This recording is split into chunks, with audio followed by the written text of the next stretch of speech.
ciidamada ilaalada kacaanka ee dalka Iran oo adeegsanaya diyaaradaha sida qomaatiga u kaca ayaa gacanta ku dhigay laba markab oo laga leeyahay dalka Greega oo shidaal siday. Mas'uuliyiinta dalka Iran ayaa sheegay in howlgalkan ka fuliyeen gacanka istiraatiijiga ee Faris. Talaabadan ayaa u muuqata in dalka Iran uu kaga argudanayo dalka Greega taageeradii uu fidiyay dalka Mareykanka si ay gacan u dhigaan markab sitay calanka dalka Iran kaasoo toddobaadkan ay gacanta ku dhigeen Mareykanka isagoo marayay biyaha badda Mediterranean-ka kadib markii lagu eedeeyay inuu ku xadgudbay cunaqabateyntii ay Washington ku soo rogtay dalka Iran. howlgalkan oo Iran kula wareegtay labadan markab ayaa noqonayay kii ugu weynaa ee ka dhaca gacanka istiraatiijiga muddo bil ah ayadoo wili ay taagan tahay xiisada u dhaxeeya Iran iyo galbeedka ee ku aadan heshiiska nukliyeerka ee la gashay qowadaha adduunka maadaama Tehran ay kobcinayso Yuruumink badan oo ku dhowr jeer u sahlay inay soo saarto hubka nukliyeerka ee wax gumaada. ciidanka ilaalada kacaanka ayaa ku eedeeyay labadan markab inay xadgudub sameeyeen waxayna talaabadan ku soo beegantay ayadoo Iran ay hore u sheegtay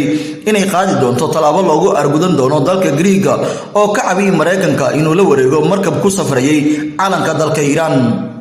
dhanka kale dawladda Norway ayaa lagu eedeeyay inay bilowday kobaca iibka tamarta iyadoo la sheegay inay faa'iido ka heleen dagaalka iyo caawinta dad ka soo barakacay dagaalka Ruushka uu ku qaaday Ukraine. raadinta waalida ee Yurub ee bedelida tamarta Ruushka ayaa si weyn u kordhisay baahida iyo qiimaha saliidda iyo gaaska ee Norway. laakiin shirkadda labaad ee ugu weyn qaaradda Yurub ee keenta gaaska dabiiciga ah ayaa iska ilaalinaysa in ayada loo soo jeediyo eedeymaha inay ka faa'iideysanayso dagaalka Ukraine. Ra'iisul Wasaaraha waddanka Poland ayaa si weyn u taageeray in la helo bedelka gaaska ka imaan jiray Ruushka isagoo hoos ka xariiqay in loo baahan yahay in si wadajir loo taageero Norway isagoo sheegay inaysan jirin damac Norway ay ugu faa'iideysanayso dagaalka xilligan ka dhex jiro Ukraine iyo Ruushka. waxa uu ku booriyay Norway inay u adeegsato dabeelahaasi si ay u taageerto dalalka ay dhibaatada ka dhacday gaar ahaan Ukraine. Ilishooyinka mustaqbalka dhow ayaa isku filnaansho iyadoo qaar ka mid ah dadka Norway u dhashay la yaabay yihiin inay wax ku filan ka sameeyaan dagaalka Kremlin ayagoo kordhinaya kaalmada dhaqaale ee Ukraine iyo caawin dalalka dariska ah inay joojiyaan ku tiirsanaanta tamarta Ruushka. Norway oo ka mid ah dalalka ugu qanisan qaaradda Yurub ayaa 1.9% dakhligeeda qaran u ballan qaaday horumarinta dibadda mid ka mid ah boqollada ugu sareeya adduunka oo ay ku jiraan ilaa 200 milyan oo euro oo gargaar ay ku deeqday dalka xilligan la ciirciirayo dagaalka lagu soo qaaday ee Ukraine.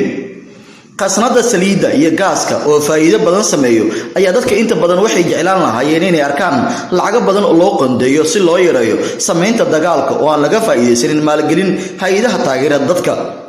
dawladda Norway waxay hoos u dhigtay inta badan taageeradii ay siin jirtay hay'adaha qaramada midoobay iyo taageerada mashaariicda xuquuqul insaanka si ay u maalgeliso qarashka qaabilaadda qaxootiga Ukraine.